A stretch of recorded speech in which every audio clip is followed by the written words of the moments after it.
Richard E. Nisbett, Mindware, Tools for Smart Thinking.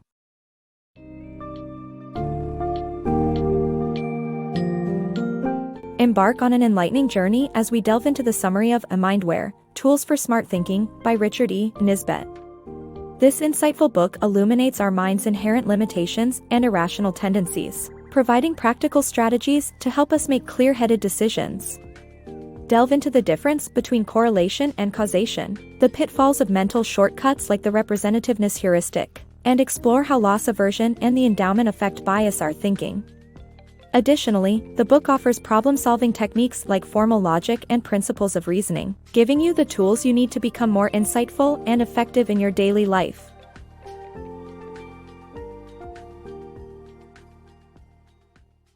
Correlation versus causation. This summary emphasizes the importance of distinguishing correlation from causation using real-life examples. Do you believe that a country with higher IQ will be richer than the one with a lower IQ? Well, it's easy to believe in correlation as causation just because two things happen at the same time. Understanding the difference between correlation and causation is important while examining any such relationships. Correlation just means that two things happen at the same time. It can be a positive correlation where both events occur simultaneously, or negative, where they don't happen together. But in causation, one event causes the other. However, people tend to assume that correlation implies causation, which can lead to misunderstanding. The author uses a few examples to explain how correlation doesn't necessarily imply causation. The fact that people who go to church live longer than those who don't might make us assume that believing in God increases life expectancy. But the truth is, correlation doesn't equate to causation. Assuming causation between events is dangerous, and can lead to significant errors. Take, for instance, the example where ice cream consumption and polio cases were correlated. Banning ice cream wouldn't have reduced polio cases because ice cream doesn't cause polio. The correlation was due to people swimming in pool water, where the polio germs got transmitted. Therefore, it's clear that we shouldn't confuse correlation with causation. Wealthy countries are the result of a robust healthcare and education system. And this system produces people with higher IQs. Thus, it's not wise to consider intelligent citizens as the cause of a country's wealth. Instead, we should try to get a better angle to understand the relationship between specific events. Mind tricks. Our judgment is often distorted by mental shortcuts like the representativeness heuristic, which leads us to see relationships between things even if none exist. For instance, a loaded signifier can cause us to jump to conclusions, and psychologists can be misled by what they're prepared to see, overemphasizing certain traits even when presented with evidence to the contrary. This happens because we rely heavily on mental shortcuts that can distort our judgment and lead us astray. The flawed reasoning of irrational behavior.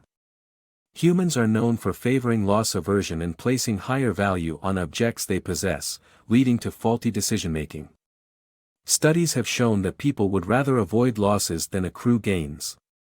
This loss aversion bias causes individuals to miss out on favorable odds. In addition, the endowment effect results in people placing greater value on objects they possess. In an experiment, the asking price of mug owners with their university logo was twice as high as their counterparts without mugs. These biases lead to flawed reasoning and irrational behavior. Navigating trust in a world of information overload. In an age of information overload, it can be tough to know who to trust. The solution is to gather studies relevant to your question.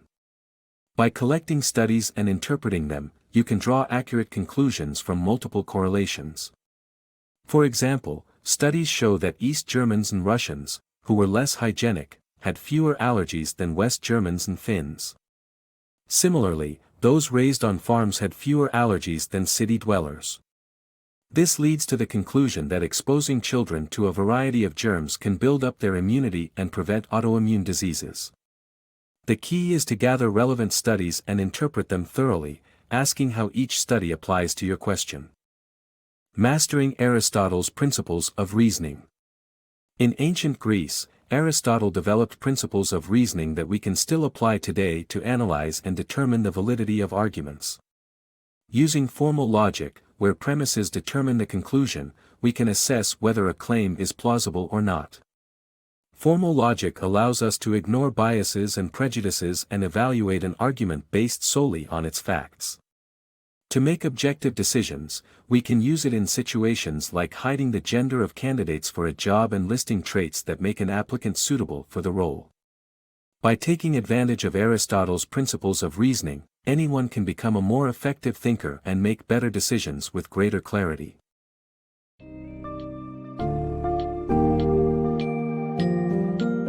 In Mindware, Tools for Smart Thinking, Richard E. Nisbett has unpacked the complexities of the human mind, unraveling the truth about our flawed reasoning and the crucial difference between correlation and causation.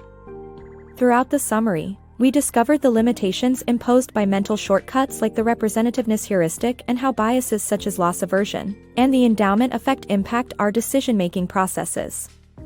By embracing a more logical approach to problem solving, we can overcome these inherent obstacles and develop better decision-making skills, empowering us to lead more successful and meaningful lives.